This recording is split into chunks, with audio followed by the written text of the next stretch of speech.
सबको लगता है और मरना सबको पड़ेगा। मृत्यु लोक है, पता नहीं किस मिनट किसकी आयु खत्म हो जाए, किस घटना से, किस परिस्थिति से शरीर छूट जाए। तो इसी भय से मुक्त होने के लिए भजन किया जाता है। जो शबहीत आवा सरनाई, रखियों ताई प्राण की नाई। भगवान कहते हैं यदि कोई भयभीत होकर मेरी शरण में आ जाए तो जैसे अपने प्राणों से प्यार किया जाता है ऐसे मैं उससे प्यार करूँगा। तो जब हम नाम जप करते हैं, भगवान का आश्रय ले लेते हैं, तो हमारे अंदर ज्ञान जागृत होता है। देखो मरना है ही नहीं, परिवर्तन होता है। पंचभूत पंचभूतों में मिल जाते हैं और जीवात्मा मन के साथ दूसरे शरीर में चला जाता है। परिवर्तन का नाम मृत्यु यहाँ है। जो मृत्यु है वो परिवर्तन है। हमारा राग है, इसलिए अपने जनों को बिछोह की स्थिति में सोचने मात्र से भय लगता है और वो होगा। इसीलिए चिंता, शोक, भय, दुख, इससे बचने के लिए भगवान की शरण होकर भगवान का नाम जप किया जाए, भगवान की लीला कथा सुनी जाए, भगवान की सेवा की जाए तो मंगल हो सकता है। नहीं, ये तो निश्चित है कि मृत्यु अवश्य होगी, निश्चित होगी। चाहे साधु महात्मा हो, चाहे गृहस्थ हो, बालक हो, जवान हो, बलवान हो, निर्बल हो, कोई हो, मृत्यु सबको। मृत्यु के प्रहार से कोई नहीं बच सकता, मृत्यु सबको मारती है।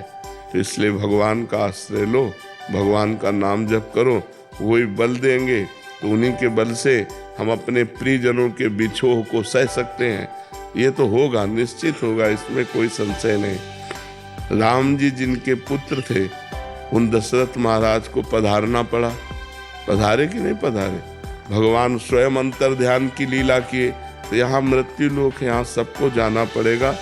उसके लिए कोई जंतुर नहीं बना, कोई हवन नहीं है, कोई आशीष नहीं है कि जाओ तुम मृत्यु रहित हो जाओ। ऐसा नहीं। भीष्म पितामह को मृत्यु विजय का वरदान प्राप्त था, फिर भी उनका शरीर छूटा कि नहीं छूटा? तो यहाँ शरीर छोड़ना ही होता है। अंकुर शर्मा जी, राधे राधे महाराज जी, आपके चरणों में बहुत प्रणाम महाराज जी। महाराज जी, शिव जी का नाम आते ही मेरे मन में बहुत शांति मिलती है, तो मैं ऐसा क्या करूं जो शिव जी का हो जाऊं महाराज जी पूर्ण रूप से? निरंतर नाम जप करो, आदर पूर्वक नाम जप करो। अगर निरंतर और आदर पूर्वक ध्यान सहित नाम जप किया जाए तो वही हमारे ध्यान में बस जाएंगे। जब वही हमारे ध्यान में बस जाएंगे तो हमें अपना और संसार का ध्यान छूट जाएगा। अपना संसार का ध्यान छूटते ही परम आनंद की अनुभूति होगी। वो आनंद जो कभी क्षीण नहीं हो सकता, जो कभी नष्ट नहीं हो सकता, जो कभी परिवर्तन नहीं हो सकता, वो सदैव बढ़ता रहता है, कभी घटता नहीं। जो भगवदानंद है वो सदैव बढ़ता रहता है, घटता नहीं। जो घटे, जो बढ़े, वो प्रीति नहीं, वो आनंद नहीं है, वो मायाकृत आनंद है। आनंद कोश से आनंद है, वो आनंद सिंधु से आनंद नहीं है। तो निरंतर ध्यान पूर्वक आदर सहित नाम जप करो तो परम शांति, परम आनंद की प्राप्ति हो जाएगी। निर्मला यादव जी, दिल्ली से। राधे राधे महाराज जी। महाराज जी, संसार में रिश्ते ज्यादा महत्वपूर्ण हैं या पैसा? क्योंकि समाज में पैसों के लिए न पैसा महत्वपूर्ण है, न रिश्ता महत्वपूर्ण। संसार में महत्वपूर्ण भगवान का भजन। रिश्ता भी मरेगा, पैसा भी छूटेगा, दोनों महत्वपूर्ण है क्या? न रिश्ता टिकाऊ है और न पैसा टिकाऊ है। पति पत्नी में विश्वास नहीं रह गया, पवित्र संबंधों में दरार आ रही है, पवित्र संबंधों में विश्वास जा रहा है। तो अगर भगवान का, अध्यात्म का आश्रय नहीं लिया तो कुछ भी हो सकता है। विश्वास करने योग्य कुछ नहीं है। संबंधों की बात पूछी तो आज संबंध, हर संबंध खतरे में है। क्योंकि जब पवित्रता नहीं है, तो जहां अध्यात्म नहीं है, जहां भगवान का आश्रय नहीं है, वो बुद्धि कुछ भी कर सकती है। तो ना पैसा महत्वपूर्ण है, न संबंध महत्वपूर्ण है, महत्वपूर्ण है अध्यात्म, भगवान। जब तक भगवान का भजन नहीं करोगे तब तक खूब पैसा होने पर भी शांत नहीं रहोगे। आनंदित नहीं रहोगे, क्योंकि पापाचरण होगा और पापाचरण का फल दुख होगा, उसे भोगना ही पड़ेगा। अवश्य में भोक्तव्यम कृतम कर्म शुभाशुभम। इसलिए भगवान को महत्व दो। संसार के संबंधों में जो प्रियता है वो भगवान से है। जैसे बेटा बहुत प्रिय है, लेकिन उसके अंदर से भगवान चले जाएं तो कै दिन बेटे के शरीर को रखोगे? उसके शरीर को जला दोगे ना। तो संबंध में प्रियता किससे थी? भगवान से ही। तो संबंध में प्रियता भगवान से ही है।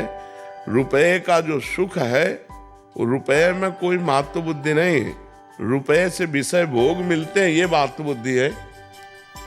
अगर आपको रुपए के सुख की बात कहे तो आपको एक कमरे में बैठा दिया जाए और 500 के नोटों से यहाँ तक किया जाए, न पानी न भोजन, आप क्या कहोगे? चिल्ला पड़ोगे कि रुपया हटाओ, हमको सब रुपया ले जाओ, हमको पानी पिला दो, हमको भोजन दे दो। रुपया किस बात में सुख देता है? उससे विषय सामग्री मिलती है। नहीं, विषय सामग्री ना मिले तो अब 2000 का रुपया आपके पास एक अटैची रख दिया जाए, आपको अच्छा लगेगा क्या? कहोगे हटाओ, बेकार है। क्यों? क्योंकि उससे विषय सामग्री मिलेगी नहीं, अब वो चलता नहीं है।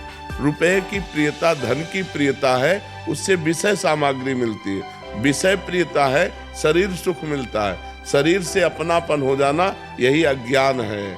ये शरीर जो है नष्ट होगा, प्रतिपल नष्ट हो रहा है और एक दिन बिल्कुल नष्ट हो जाएगा। तो हमें चाहिए कि इन शरीर के संबंधों और रुपया में आसक्ति न करके भगवान में आसक्ति करें तो हमारा परम मंगल हो जाएगा। महाराज जी, एक संशय निवृत्ति कर दीजिए। शरीर और शरीर की धर्मपत्नी जो है वो आपके आज्ञा अनुसार नाम जप और सत्संग श्रवण वगैरह और अपना चतुरासी गायन और नियमित कर्तव्य कर्म हर एक घंटे में भगवान को समर्पित करके दिनचर्या कर रहे हैं। बहुत सुंदर। तो हमने आपको मानसिक रूप से गुरु मान रखा है। तो हमारी गति और जिन्होंने दीक्षा ले रखी है उनकी गति में कोई अंतर आएगा महाराज जी? अब ये तो हम इसलिए नहीं कह सकते कि आपका लक्ष्य क्या बनेगा, और जो दीक्षा ले चुके उनका लक्ष्य बन चुका है। उनका लक्ष्य बन चुका है प्रिया प्रीतम की दासी भाव। तो अब आपका लक्ष्य क्या बनेगा? हाँ, तो फिर लक्ष्य बन जाने पर लक्ष्य की प्राप्ति हो जाएगी। बहुत सुंदर करते हो, बहुत अच्छा। कविंद्र सिंह जी। सीताराम। महाराज जी, आपके चरणों में कोटि कोटि प्रणाम। महाराज जी, मैंने 3 साल पहले एक संत भगवान के श्रीमुख से सीताराम हनुमान नाम सुना, तब से मैं यही जप कर रहा हूँ और जब से नाम महिमा सुनी है लगातार प्रयासरत हूँ। महाराज जी, मैं भगवान की कृपा से प्रयास कर रहा हूँ कि सुंदरकांड का पाठ दिन में एक बार जरूर करूँ। महाराज जी, ग्रंथ में पढ़कर बोलकर ही करना है या ग्रंथ में पढ़कर मन ही मन भी कर सकते हैं? पाठ मन नहीं कर, पाठ उच्च स्वर से किया जाता है, जप मन ही मन किया जाता है। पाठ उच्च स्वर से करोगे उतना ही अधिक लाभ देगा, और पाठ मन ही मन नहीं, कैसे पाठ गा के करो। सिया राम जी सामने बैठे हैं, ऐसी भावना करो और सुंदर कांड गा गा करके करो, मस्ती से करो, ताली बजा करो, मंजीरा बजा के करो, या ऐसे ही गा के करो। महाराज जी, कभी सफर में जा रहे हैं तो गाड़ी में बैठे हैं तो मोबाइल आदि से पाठ कर सकते हैं मन ही मन, क्योंकि उस समय अपवित्र वातावरण होता है, उस समय नाम जप करो, जरूरी पाठ करो, नाम जप करो, सीताराम सीताराम सीताराम नाम जप करो, नाम कीर्तन करो। थोड़ा पवित्र स्थान होना चाहिए पाठ करने के लिए। अब बगल वाला शौच होके आ रहा है, बिना नहाए और छू रहा है सब ऐसे, तो गाड़ी और यात्रा आदि में हमें लगता है अपवित्रता का माहौल रहता है, तो वहाँ नाम जप करे, नाम कीर्तन करे, लेकिन सदग्रंथों का पाठ पवित्र होकर करे। समझ पा रहे हो? पवित्र अवस्था में सदग्रंथों का पाठ करे। संतोष जी दिल्ली से। राधे राधे महाराज जी। महाराज जी, शरीर के पति वो ज्ञान मार्ग के साधक हैं और मुझे भी उसी मार्ग पर चलने की प्रेरणा देते हैं, पर मैं वहाँ नहीं चल पा रही क्योंकि मुझे वो समझ नहीं आता। महाराज जी, अतः साधारण स्वभाव से हनुमान जी की उपासना एवं नवरात्र आदि का व्रत आदि कर लेती हूँ और गुरु मंत्र भी करती हूँ, परंतु पतिदेव सहयोग नहीं करते और मन ही में फिर सेवा करने पर। महाराज जी, अभी कह रहे हैं कि ना ज्ञान मार्ग पे हो पा रहे हैं और ना ही भक्ति मार्ग के पूरे हो पा रहे हैं। नहीं, पति को ज्ञान मार्ग में किसका प्रश्न है? पति को ज्ञान मार्ग में चलने दीजिए, और आपकी रति भगवत भक्ति में है तो आप खूब नाम जप कीजिए, नाम कीर्तन कीजिए, भगवान की कथा सुनिए, भगवान के लिए व्रत रहिए, भगवान की सेवा कीजिए। ये भगवान की भक्ति है। अब ज्ञान मार्ग में सब कोई चलने का अधिकारी तो है नहीं। अब पता नहीं कितनी स्थिति तुम्हारे पति की ज्ञान मार्ग में है, सामने चर्चा हो, बातचीत हो, तो उससे समझ में आवे कि किस ज्ञान की धरा पर विराजमान है। तो आपको भक्ति मार्ग में ही चलना चाहिए। आपकी जब रति भक्ति में है तो भक्ति मार्ग से ही सिद्ध। हमारी दृष्टि में भगवान एक है, उनके नाम अनेक हैं, उनके रूप अनेक हैं। तो किसी भगवान की आराधना करो, बात तो एक ही है। अजीत सिंह जी, महाराज जी, मोक्ष कैसे प्राप्त किया जा सकता है? ज्ञान के द्वारा। किसका प्रश्न? ज्ञान के द्वारा। और ज्ञान प्राप्त करना बहुत कठिन है। लोक परलोक के भोगों से वैराग्य। समझो, पहले एक ही पहला सूत्र है, लोक परलोक के भोगों से वैराग्य। लोक यहाँ के भोगों से। आप देखो स्थिति क्या है, लोक और फिर परलोक के भोगों से वैराग्य। सद असद का विवेक। सत्य क्या है, असत्य क्या है, इसका विवेक। शम, इंद्रियों का निग्रह। दम, मन का निग्रह। श्रद्धा, गुरु शास्त्र पर। और समाधान, चित्त का निरंतर परमात्मा में स्थित करने का अभ्यास। और मुमुक्षुता, मैं मुक्त हो जाऊं, तब जाके ज्ञान मार्ग में चलना होता है। बहुत कठिन है। ज्ञान के पंथ कृपाण के धारा, परत खगेश लगे नहीं बारा। ज्ञान के मार्ग में चलने में, गिरने में देर नहीं लगती। इसमें भगवान का सहारा होता है।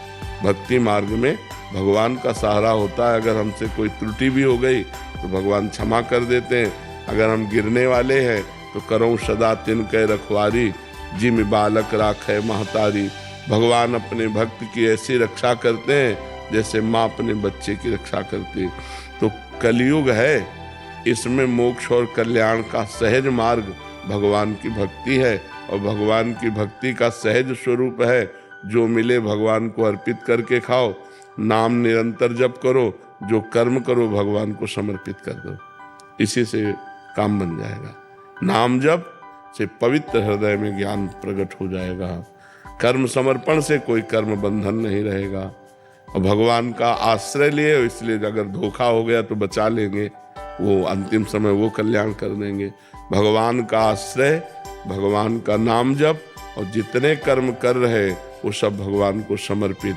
भगवान के आश्रित का कभी पतन नहीं होता। भगवान के आश्रित को कभी कोई भ्रष्ट नहीं कर सकता, क्योंकि सेम की चाप सके को तासु, बड़ रखवार रमापति जा। जिसके रक्षक भगवान है, हाँ, भगवान के भक्त का कोई उपहास नहीं कर सकता। चाहे जितनी प्रचंड माया हो, है तो हमारे भगवान की ही, तो हमको क्यों परास्त करेगी, क्योंकि हम भगवान के दास हैं। महिमा वाजपेयी जी, लखनऊ से। राधे राधे महाराज जी। महाराज जी, आपके चरणों में कोटि कोटि प्रणाम। महाराज जी, मेरा प्रश्न है कि क्या नवदा भक्ति में पूरी 9 भक्ति भक्त के अंदर आने ही भगवत प्राप्ति या निकुंज की सेवा प्राप्त होती है? मतलब 9 की 9 भक्ति होनी चाहिए अंदर। एक आ जाए तो 9 आ जाएंगे। 9वां एको जिनके हुई। अगर एक भी भक्ति आ जाए, श्रवणम कीर्तनम स्मरणम विष्णुपाद सेवनम अर्चनम वंदनम दास्यम सख्य आत्मनिवेदनम, ये 9 प्रकार की भक्ति है। इसमें एक भी भक्ति आ जाए तो 9 अपने आप पूर्ण हो जाएंगे। एक जगह लग तो जाए, श्रवण में लग जाए, कीर्तन में लग जाए, स्मरण में लग जाए, अर्चन बंधन में कहीं भी लग जाए, तो हमारे अंदर नवधा भक्ति पूर्ण आ ही जाएगी। और नवधा भक्ति की पूर्णता है प्रेम लक्षणा भक्ति। श्रवण कथन सुमिरन सेवन चितलावही, अर्चन बंदन अरुदासंतन सख्य और आत्मसमर्पण, ये 9 लक्षण भक्ति बढ़ाई, तब तिन प्रेम लक्षणा पाई। जब प्रेम लक्षणा भक्ति आती, तब निकुंज धाम में सेवा आदि की बातें होती हैं। नवधा भक्ति की पूर्णता है प्रेम लक्षणा, प्रेम प्राप्त हो जाना। वो हो ही जाता है जब 9 प्रकार की भक्ति की जाती है। तो एक भी भक्ति शुरू करे, पहले पवित्र आचरण, अपवित्र आचरणों का त्याग, और भगवान का नाम सुमिरन, कथा कीर्तन सुमिरन शुरू तो करे, तो नवधा पूर्ण रूप से आ जाती है। निजानंद दास जी, अयोध्या जी से। श्री सीताराम महाराज जी, आपके चरणों में कोटि कोटि प्रणाम। महाराज जी, मेरे पिताजी एवं मेरा पूरा परिवार राम जी का बचपन से ही उन्हीं के सानिध्य में रहे अयोध्या जी में। पिताजी बहुत अच्छे संत थे और निष्ठापूर्ण रहते थे। महाराज जी कह रहे हैं कि वो इतने साकेत उनका गमन हो गया महाराज जी। फिर कह रहे हैं कि उनका पुत्र होने के बाद भी महाराज जी नाम में रुचि नहीं हो रही, नाम भजन नहीं बन रहा महाराज जी, संसार के विषयों में खूब मन लग रहा है महाराज जी। अगर आपको ऐसा अनुभव होता है कि हमारा चित्त विषयों में जाता है तो उसको बार बार हटा करके नाम में लगाइए, निरंतर नाम जप कीजिए। देखो, नाम जापक के संग का, चाहे वो गुरु का संग हो, चाहे वो पिता का संग हो, चाहे वो माँ का संग हो, नाम जापक के संग का प्रभाव ही है नाम में प्रीति हो जाना। तो हमें तो ऐसा नहीं लगता कि नाम प्रीति से युक्त जनों का संग हो और नाम में प्रीति न हो, ऐसा तो नहीं लगता। पर प्रीति का एक स्वभाव है कि जितना अधिक जपो उतने अधिक भूख लगती है नाम जप की। तो जैसे अब दिन भर नाम जप करते हैं लेकिन उनको असंतुष्टता रहती है, तो वो असंतुष्टता प्रीतिजनक है। पिताजी महाराज जी 6 लाख नाम प्रतिदिन जप करते थे, लेकिन उन्हीं का पुत्र होने के बाद नाम नहीं जप हो रहा। नहीं, नाम जप तो हो ही रहा है, पर नाम जप होते हुए जो तृप्ति नहीं हो रही, ये कृपा का लक्षण है। भजन करते हुए भजन से अतृप्त रहना, रात दिन भजन होने पर भी भजन ऐसा अनुभव आना कि जैसा होना चाहिए वैसा नहीं हो रहा, ये भजनानंदी का लक्षण है। और अगर ये हो जाए कि हमसे भजन हो रहा है तो अहंकार पुष्ट हो रहा है, कहीं न कहीं अहम पुष्ट हो रहा है, तो हमें लग रहा है कृपा तो है ही और भजन भी बन रहा है। ये जो अतृप्ति और असंतुष्टि है यही कृपा का लक्षण है। और हम प्रयासरत रहें, प्रमाद स्थिति में कभी न जाए, कभी हम भगवान के आज्ञा के विरुद्ध आचरण न करें तो हमारा भजन परिपक्व हो जाएगा। अजय चौधरी जी, नागपुर से। राधे राधे महाराज जी। महाराज जी 2-3 साल से सत्संग के माध्यम से आपसे जुड़ा हूँ महाराज जी। मेरे गुरु महाराज और आपके दिव्य वाणी के संग के प्रभाव से मेरे इष्ट श्री विट्ठल भगवान जी के नाम स्मरण कम से कम 2-3 घंटे एक दिन में हो जाता है महाराज जी। अभ्यास का प्रयत्न है, उठते बैठते खाते पीते नाम स्मरण करें, लेकिन दुर्भाग्यवश अभी तक श्री विट्ठल भगवान पर पूरा भरोसा नहीं। मन आ जाएगा। जैसे जैसे मन निर्मल होता है वैसे वैसे भगवत भरोसा जागृत होता है, फिर अनुभूतियाँ होने लगती हैं तो विश्वास दृढ़ हो जाता है। जहाँ विश्वास दृढ़ हुआ सब काम बन गया।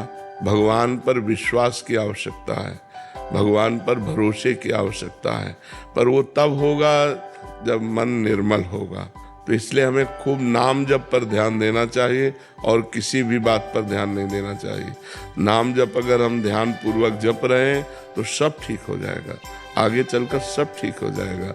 सोचो, जिन्होंने राम कहने की भी सामर्थ्य खो दी थी असत आचरणों से और मरा मरा कहा, वो सिद्ध ब्रह्म ऋषि हो गए। तो यदि हम राम कृष्ण हरि विट्ठल जपेंगे तो हमको क्यों नहीं भगवान पर दृढ़ विश्वास हो जाए। दृढ़ विश्वास क्या, अपना अस्तित्व ही खो जाता है, अपना अस्तित्व खो जाता है, प्रभु का ही केवल साम्राज्य रहता है। मन कृष्ण में, बुद्धि कृष्ण में, चित्त कृष्ण में। गोपीजन कहते हैं ना, कान भय प्राण में, प्राण भय कान में, ही में न जान परे। कान है कि प्राण है, प्राण श्री कृष्ण बन जाते हैं, मन श्री कृष्ण बन जाते हैं, बुद्धि श्री कृष्ण बन जाते हैं। हमको अधिक प्रयत्नशील रहकर नाम ध्यान पूर्वक जपना चाहिए। अगर हम ध्यान पूर्वक सुनते हुए, लिखते हुए, देखते हुए जपें तो बहुत जल्दी भगवान पर विश्वास हो जाएगा, क्योंकि निर्मल मन भगवान पर विश्वास करता है। मलिन मन में संशय रहता है, तो मन अनंत जन्मों से मलिनता के आचरण करता रहा है, अब वो सहज में निर्मल तो होगा नहीं। तो हम नाम पर ध्यान दें, खूब अधिक से अधिक नाम जप करें। चिराग जी, पानीपत से। श्री हरिवंश महाराज जी। श्री हरिवंश महाराज जी। महाराज जी आपकी करुणा और वात्सल्य पल पर इस दास पर भजन मार्ग पर आगे बढ़ा रही है, परंतु प्रभु हर समय एक भय सा रहता है, कहीं अपने आचरण, अहंकार और अपनी कुटिलता से आपसे दूर ना हो जाऊं। हर समय लगता है कहीं आप नाराज ना हो जाओ, ये जो भय है यही अभय कर देता है। अभय होए जो तुम्हें डेराई, अगर ये डर बना रहे तो अच्छा है। ये डर ही डरप हरिवंश हित, जिनो भ्रमय गुण सलिल पर, जी नामन मंगल लोक त्यों, सुहरि पद भज न विलंब कर। जिसे गुरु का डर रहता है, भगवान का डर रहता है, उससे पाप नहीं बनते, अपराध नहीं बनते, और उसका अहम अपने आप गलित हो ही जाता है जो गुरु आश्रित होता है। तो ये डर अच्छा है, ये कोई त्यागने योग्य नहीं, ये बढ़ाने योग्य है कि हम इतना डरें कि स्वप्न में भी गुरु के विरुद्ध आचरण न करें। जागृत की तो जाने दो, स्वप्न में भी डर लगे कि हम अपने गुरुदेव के विरुद्ध आचरण नहीं कर सकते, हम भगवान के विरुद्ध आचरण नहीं कर सकते। तो ये बात होना चाहिए। एक बार स्वप्न में उड़िया बाबा ने देखा कि वो भिक्षा मांगने गए हैं, तो बहुत सी सुंदरी स्त्रियां थाल लेकर के रत्न आदि निकली। तो बाबा ने कहा, मैं तो भिक्षुक हूँ, सन्यासी, मुझे इससे क्या तात्पर्य, मुझे तो अन्न चाहिए। तो उन लोगों ने घेर लिया और विलासिता की चेष्टाएं करने लगी। तो बाबा भागे और खूब भागते रहे और भाग करके फिर एकदम आँख खुल गई। तब उनको हृदय में संतोष हुआ कि स्वप्न में भी रत्न आदि की तरफ आकर्षण नहीं हुआ और न स्त्री आकर्षण हुआ। तो जो सच्चा उपासक होता है वो स्वप्न में भी विरुद्धाचरण नहीं करता। जागृत की तो बात जाने दो। तो ये भय बना रहना चाहिए। गुरु भय, भगवान का भय, धर्म का भय, ये साधक की उन्नति करता है, ये उन्नति करता है या उन्नति नहीं करता। ये भय त्यागने योग्य नहीं, ये भय रखने योग्य है। चारुल गंगवानी जी इंदौर से। राधा वल्लभ श्री हरिवंश महाराज जी, महाराज जी पिछले 2.5 साल से आपको फॉलो कर रही हूँ। महाराज जी, क्या अपने गुरुदेव को प्रसन्न करने के लिए भी कोई मंत्र होते हैं? जो गुरुदेव मंत्र देते हैं उसी मंत्र का जाप करो। जितना इष्ट में प्रीति होगी उतना ही गुरुदेव प्रसन्न होंगे। जितना आप नाम जप करेंगे, मंत्र जप करेंगे, अच्छे आचरण से चलेंगे, उतने ही गुरुदेव प्रसन्न होंगे। गुरुदेव को प्रसन्न करने के लिए कोई अलग से मंत्र नहीं। जो गुरुदेव ने मंत्र दिया है उसी का जप करो। जो नाम बोले हैं उसी नाम का जप करो। जो आचरण बोले हैं वैसे आचरण करो तो गुरु प्रसन्न होंगे। आज्ञा सब न सुसाहिब सेवा, आज्ञा का पालन करना ही अपने गुरुदेव की सबसे बड़ी सेवा है। जो गुरुदेव की आज्ञा का पालन करते हैं गुरुदेव उन पर प्रसन्न रहते हैं। जी महाराज जी, आप ही का एक प्रश्न है कि महाराज जी आपने जैसे बताया कि रचना करके नाम का करना, कह रहे कि बैठ के तो ये नियम नहीं हो पाता क्योंकि घर गृहस्थी में है, तो कह रहे घर के सारे कार्य करते हुए प्रयास करती हूँ। तो महाराज जी जैसे रोटी बना रहे हैं तो तवे पे हो जाता है। बहुत सुंदर, बहुत सुंदर। महाराज जी कपड़े प्रेस, तो इसमें अपराध तो नहीं है? नहीं नहीं नहीं नहीं नहीं नहीं नहीं, वो तो प्रेस और कपड़े के बीच में है ना। जैसे आप कपड़े पे लिख रहे तो कपड़े पे थोड़ी है, वो तो कपड़े और आपके नेत्रों के बीच में है ना। हम भावना कर रहे हैं राधा, तो यहीं से लिखना शुरू हुआ ना, तो वो यहीं रहता है। हम दिखाई भले कपड़े पर भावना करें और वो बीच में ही रहता है। वो ना जमीन पे रहता है ना कहीं, वो हमारे नेत्रों के सामने ही रहता है। इसलिए किसका है? हाँ, जरूर करना चाहिए। बहुत सुंदर, करते रहो ऐसे। अभय प्रताप सिंह जी नोएडा से। राधे राधे। महाराज जी राधे राधे। महाराज जी, भगवत प्राप्त महापुरुषों का चरित्र पढ़ने से पता चलता है कि उनका जीवन कितना संघर्षपूर्ण रहा है। अगर हम अपना जीवन देखते हैं तो लगता है मुझे कोई भी एक गुण नहीं है उन महापुरुषों के आगे। तो ऐसा लगता है कि मतलब हम पतित हैं, नीच हैं, अधम हैं, इसके सिवा कुछ नहीं है। हाँ, यही गुण है।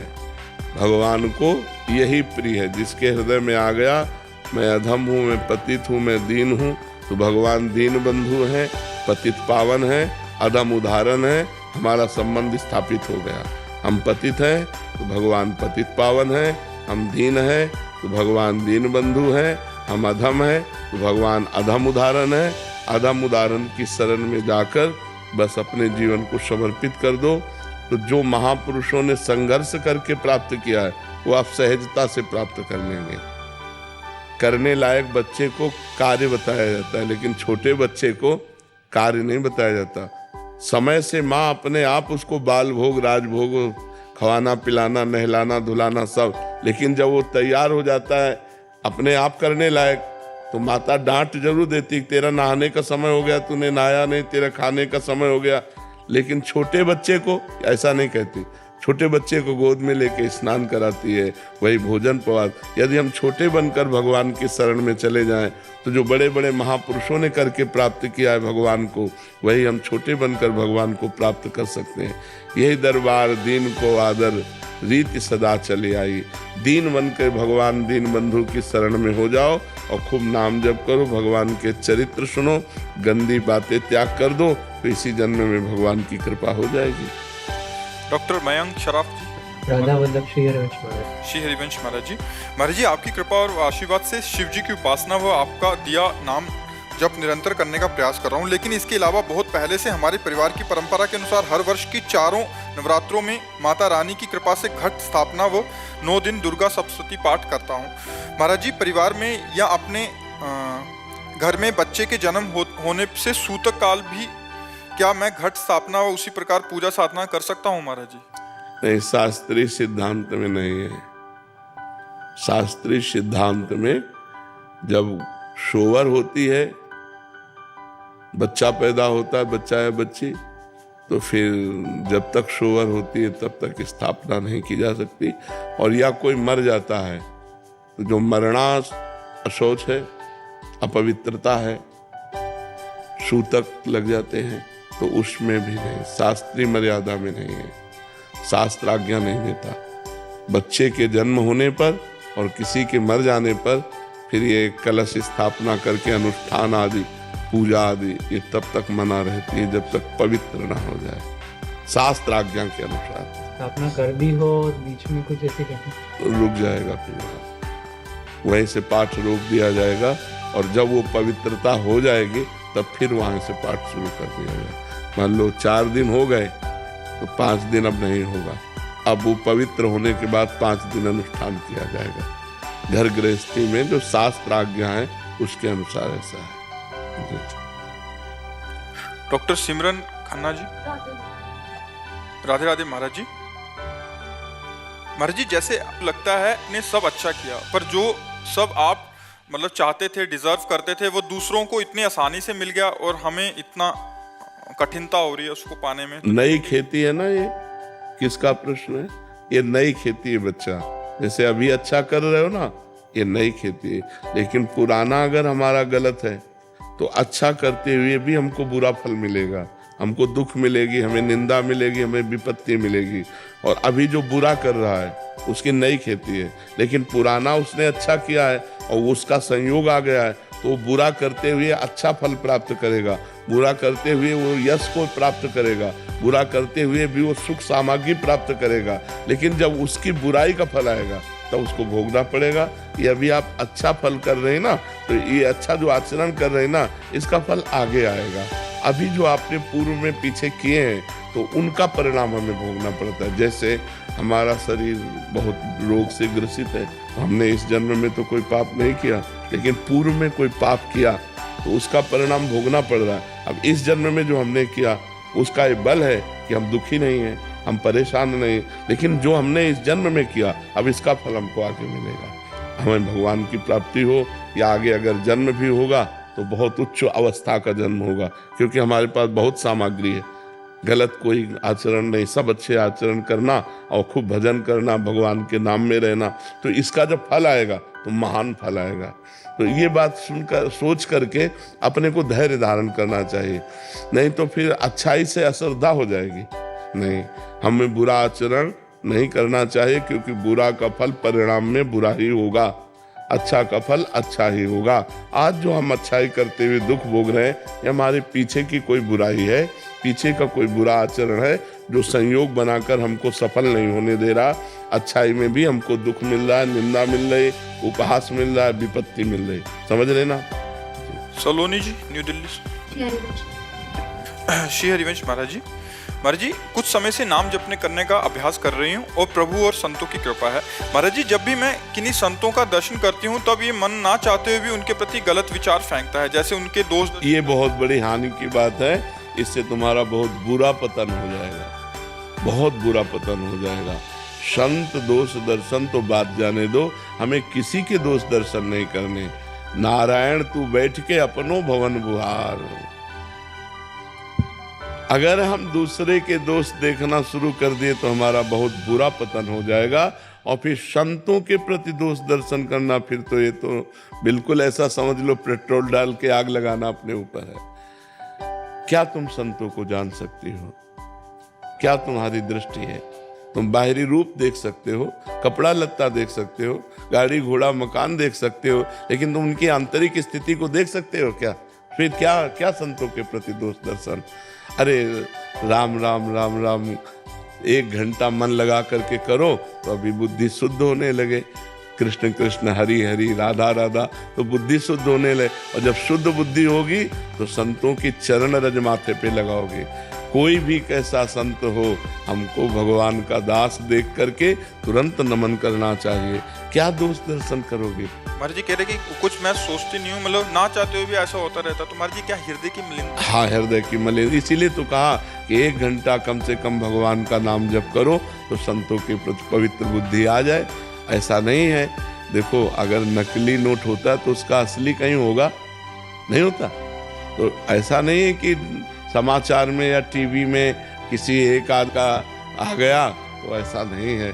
भगवान की सृष्टि है, अगर असली है तभी उसका नकली भी है, अगर नकली है तो उसका असली भी है।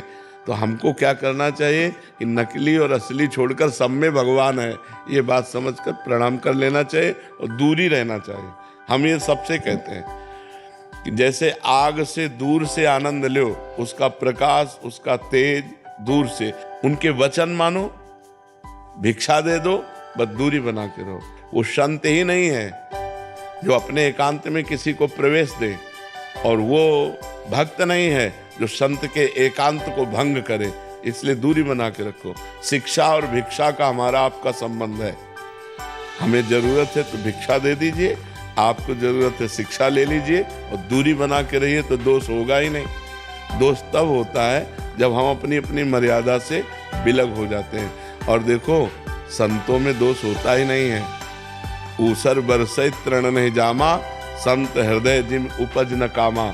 जैसे ऊसर बीज में कितना भी बो, वो जमने वाला नहीं है, ऐसे संतों के हृदय में कभी कामना प्रकट नहीं होती। और जब तक कामना प्रकट होती तब तक वो संत नहीं होता है। संतों के हृदय तब लग जोगी जगत गुरु, जब लग रहे निराश, और जब आशा मन में भई तो जग गुरु जोगी दास। ऐ संत जन निष्काम भगवान के जन है। हाँ, अभी कोई साधक बना है और चल रहा है, उसमें थोड़ी गलती हो सकती है, पर वो भगवान का जन है, इसलिए आज नहीं तो कल वो सुधर जाएगा, भगवान का महान भक्त बन जाएगा। हमें चाहिए कि हमको अपने से देखना चाहिए कि हम एक दिन परिवार से अलग नहीं रह सकते, और ये पूरा जीवन परिवार से अलग रहने का नियम ले लिया। हम एक दिन भोग नहीं छोड़ सकते, ये पूरे जीवन भोग छोड़ने का नियम ले लिया।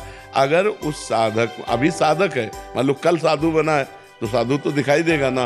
अब उसमें कल साधु बना है तो अब पूरी साधुता थोड़ी आ जाएगी, और उसमें संसारिकता भी होगी। वो धीरे धीरे धीरे धीरे अपनी संसारिकता का नाश करते हुए महात्मा बन जाएगा। तो हमें किसी के दोष दर्शन नहीं करने। भगवान सब में विराजमान है, चाहे असत हो या सत, सब रूप भगवान का है।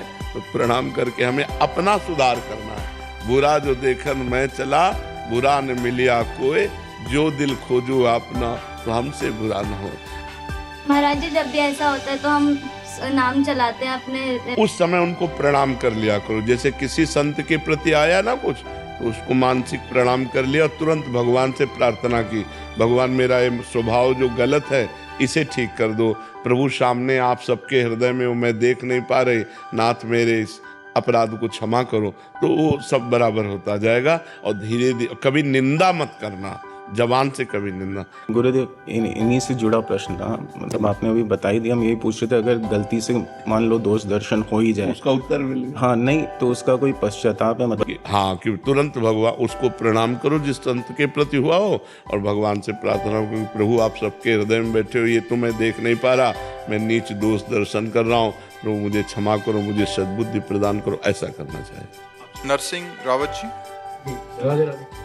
महाराज जी आपके चरणों में कोटि कोटि प्रणाम। महाराज जी, मैं हमेशा परमात्मा की कृपा से उनकी दी हुई शक्ति, बुद्धि, विवेक बल से कर्म क्षेत्र में लोगों की तन मन धन से सहायता करता हूँ, पर कुछ परिस्थितियां ऐसी आ जाती हैं कि मैं सभी का सहयोग करते हुए भी लोग मुझे गलत ठहरा देते हैं। असल बात है, आपका चिंतन सही नहीं है। किसका प्रश्न है? आप लोग देख रहे हो। अगर आप सब में भगवान देखने लगो, कितना बढ़िया हो जाए। फिर आपकी जो शिकायत है ये दूर हो जाएगी। अगर सब में भगवान बैठे हुए तो दियम वस्तु गोविंदम, बहुत बढ़िया तुमने लिखा कि भगवान के द्वारा दी हुई विवेक बुद्धि बल से तो भगवान की तो सेवा कर रहे हो। उसमें थोड़ी सी और बात लिखी है। क्या कि ठगा जाता हूँ, फिर खुद से महसूस करता हूँ कि अच्छा करने पर भी गलत। कबीरा खुद को ठगाइए। तुम्हारा पूर्व का यदि कर्म है और आप इस समय नवीन कर्म कर रहे हैं, इनका हित करना, और ये बदले में आपको ठग रहे, तो आपको प्रसन्न होना चाहिए कि मेरा तो पुण्य बन गया और इसका हिसाब था मेरा, वो चुकता हो गया, तो बढ़िया हो गया। परेशानी क्या है? महाराज जी, फिर कई बार ऐसा होता है कि अपन डिप्रेस भी होते हैं इन चीजों से। क्यों डिप्रेस होते? इसीलिए कह रहा हूं, तुम लोगों को देख रहे हो इसलिए डिप्रेस हो गए। संसार देखने वाला ही डिप्रेस होता है, भगवान को देखने वाला डिप्रेस नहीं होता। अगर सब में भगवत भावना करो, और भगवान है सब में, सिय राम में सब जग जानी, करो प्रणाम जोरी जुग पानी, सब में भगवान है, पास धन है, हम इनको दे दिया। अभी हमको गाली दे रहे हैं, हमारे साथ कपट कर रहे हैं, हमारे साथ छल कर रहे हैं, तो हमारा तो हिसाब हो गया, हमारा कर्म बन गया उत्तम। अब ये जो हमें गाली दे रहे हैं, ये हमारे पूर्व जन्म का कोई हिसाब है, तो वो भी चुकता हो रहा है। हमको ये विचार करके प्रसन्न होना चाहिए, हमको ये विचार करके निगेटिव नहीं जाना चाहिए मैंने इसका हित किया। ये बात गलत सोच है, ये परमार्थ के अध्यात्म के हिसाब से गलत है, इसीलिए हम डिप्रेस हो जाते हैं। महाराज, जैसे अपन किसी की मदद करें या कुछ भी करें तो उसके कहते हैं कि अपन किसी उसके कर्म वो भुगत रहा था और अपन ने उसके जाके उसकी मदद कर दी, तो क्या उसके कर्म अपने? तो आपका कर्म उसके कर्म से जुड़ा हुआ था, इसीलिए आपको वहां सम्मिलित किया गया, इसीलिए आपको वहां भेजा गया कि अब उसके दुखमय कर्मों में आप अपना हिस्सा दीजिए और उसके दुख को निवारण कीजिए, तो आपको मिलेगा पुण्य और उसका कट गया पाप। बिना संयोग भगवान के कराए थोड़ी तुम पहुंच गए। मान लो कोई तड़प रहा है और आप पहुंच जाते हैं और आप उसकी तड़पन को मिटा देते हैं, अस्पताल ले जा करके उसके दुख को मिटा देते हैं, तो आपका भगवान के द्वारा भेजा हुआ कार्य है। आप भगवान की तरफ से प्रेरित होके गए, तो आपका तो बना पुण्य और उसका कट गया पाप, दुख निवृत्ति हो गई। तो ये संयोग होता है। आपको ही क्यों भेजा, आप ही क्यों आ गए, किसी और को भेज देते। तो ये भगवान का विधान है, इस बात को समझना चाहिए। आप स्वयं से नहीं गए, आपको ले जाया गया है। ताहि न आवे ताहि पर, ताहि तहाँ ले जाए। जैसी हो भवतव्यता तैसी बने सहाय, आप न आवे ताहि पर, ताहि तहाँ ले जाए। वो भगवत विधान होता है। तो भगवान की जय जयकार करनी चाहिए कि मालिक मुझे ऐसा किसी दुखिया के दुख निवारण का मुझे सौभाग्य दिया। तो ये थोड़ी है कि उसके प्रारब्ध कर्म को मिटाओगे तो आपको पाप लगेगा, आपको पुण्य होगा, क्योंकि उसके असत कर्मों के परिणाम स्वरूप उसे दुख मिला और उसकी दुख निवृत्ति में आप सहयोग किए तो उसके पाप कट गए, आपका पुण्य बन गया। समझ गए? जी जी। महाराज, जैसे ये कर्म कहाँ से शुरू होते? जैसे एक कसाई जो रोज मुर्गे काट रहा है, वो तो रोज हजारों मुर्गे। अरे तो इनकी फिर दुर्दशा जानते हो कैसे होती है? नरकों में इनको लाखों करोड़ों वर्ष सड़ाए जाते हैं, वो तो तुम्हें नहीं दिखाई देगा। अब जैसे यहाँ चोरी की और पुलिस पकड़ के ले गई, अब वहाँ जो हिसाब करती है अंदर चार पुलिस वाले मार डंडे, जब उनकी खाल उधेड़ते हैं, उसके बाद 20 साल की सजा, आजीवन कारावास, एक एक गलती की। तो यहाँ जो कर रहे हैं ना, इनकी दुर्दशा जो नरकों में होती है वो तुम्हें तो पता नहीं। कर्मों का फल तो भोगना ही पड़ता है ना। देखो ना जीव की कैसी दुर्दशा होती है, वो फट गए पूरे शरीर, तो अब इन सब भोगना पड़ता है यहाँ भी और नरक भी। ऐसा नहीं है कि ये जो कर्म कर रहे हैं इनको भोगने अवश्य में भोगना पड़ता है, एक एक कर्म को भोगना पड़ता है। महाराज जी, अपन से कोई चीज हुई हो जैसी तो कभी गड़बड़ हुई हो तो उसको ठीक करने के लिए भगवान की शरण में होकर भगवान कहते हैं कि सर्वधर्मान परित्यज्य मामेकम शरणम ब्रज, तो अहम त्वाम सर्व पापेभ्यो मोक्षयिष्यामि मा शुचा। अबलो न सानी अबना न सयो, आज तक किया अब कोई पाप नहीं करूँगा, और भगवान की शरण में और नाम जप करो। भगवान के नाम जप से सब पाप नष्ट हो जाएंगे। पुनीता जी दिल्ली से। राधे राधे।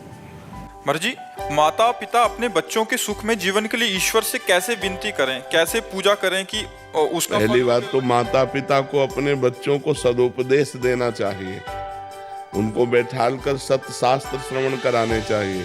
आजकल माता पिता बच्चों को केवल आधुनिक विद्या की तरफ ही, तो आधुनिक विद्या पढ़ करके उद्दंड हो रहे हैं बच्चे। अध्यात्म का ज्ञान ना होने के कारण आधुनिक विद्या पढ़ते हैं, व्यभिचार, व्यसन, हिंसा, चोरी, इधर इनकी गति हो रही।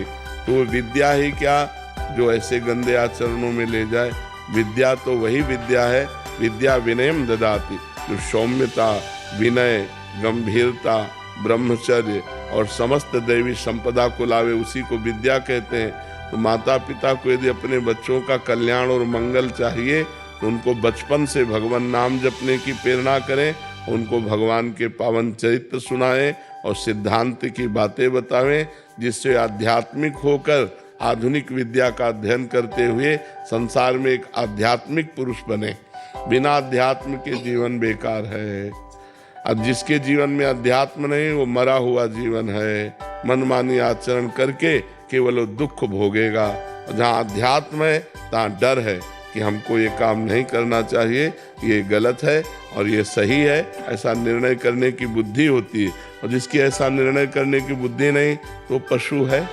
जिन्हारी भगति हृदय नहीं आनी, जीवित 100 समान ते प्राणी। तो अपने बच्चों को बैठाल करके रामायण सुनाओ, भगवत गीता सुनाओ, भागवत सुनाओ, अच्छी बातें सुनाओ, नाम जपने की प्रेरणा करो, पूरे परिवार के बड़े जनों के पैर छूने की आज्ञा करो, गलत आचरणों का परिचय बताओ कि ऐसे ऐसे गलत आचरण होते हैं, इधर नहीं जाना चाहिए, ऐसे गंदे बच्चे होते हैं जो ऐसे गलत आचरण की शिक्षा देते हैं, उनसे दूर रहना चाहिए।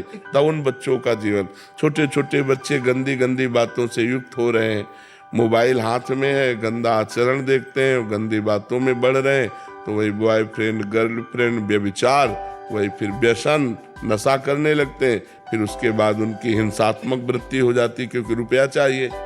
रुपया दिया तो फिर माता पिता, पारिवारिक जनों को कटु वचन कहना, मारना, पीटना या चोरी करना, ऐसे आचरणों में युक्त हो जाते। तो अध्यात्म की शिक्षा माता पिता को अपने बालकों को देनी चाहिए। पर दुर्भाग्य ये है कि माता पिता अध्यात्म में नहीं है, माता पिता को ही ज्ञान नहीं कि अध्यात्म क्या है, तो बच्चों को क्या अध्यात्म की शिक्षा देंगे। बिना अध्यात्म के जो मन है वो आसुरी प्रवृत्ति में चला जाता है, राक्षसी प्रवृत्ति में। देखो ना, अरे किसी की बेटी हो, थोड़ा तो तेरे हृदय में भाव होना चाहिए कि ये भी मनुष्य की बच्ची है, ये किसी की बच्ची भी हो। कैसे भी जब सुनने को मिलते हैं ना, जैसे लोग बता कि एक बच्ची के साथ ऐसा किया, तो अब सोचो आप, ये राक्षसीपना आया कि नहीं। अगर थोड़ा भी अध्यात्म होता तो भगवान का डर होता कि ना होता, थोड़ा संयम होता, थोड़ा संयम नियम से, तो कैसे कोई ऐसे आचरण कर सकता है। तो सब आचरण नए बच्चे ही तो कर रहे हैं जो अध्यात्म विमुख। क्या वो पढ़े लिखे नहीं है? पढ़े लिखे, आधुनिक पढ़ाई में खूब ग्रेजुएट है, लेकिन आध्यात्मिक पढ़ाई ना होने के कारण वो अपने आचरणों से भ्रष्ट है, वो अपने आचरणों से घिरे हुए हैं। तो हमें लगता है बच्चों की उन्नति के लिए बाल्यावस्था से आध्यात्मिक भी उनको ज्ञान कराना चाहिए, जिससे उनका चरित्र पवित्र हो, जिनसे उनके आचरण अच्छे हों, जिनसे उनका बोलना, व्यवहार, बर्ताव अच्छा हो। आजकल बच्चे अपने माता पिता से ऐसे बात करते हैं जैसे नहीं करना चाहिए, असभ्य बातें करते हैं। तो ये पढ़ाई लिखाई का है? पढ़ाई लिखाई का तो ये है कि अपने बड़े बुजुर्गों से हाथ जोड़ के बात करना, नम्र बात करना, उनकी बात स्वीकार करना, उनके चरण स्पर्श करना, ये सब बातें भूल जा रहे हैं। तो हम इसीलिए कहते हैं अपने बच्चों को बैठाल कर धार्मिक प्रवचन सुनाओ,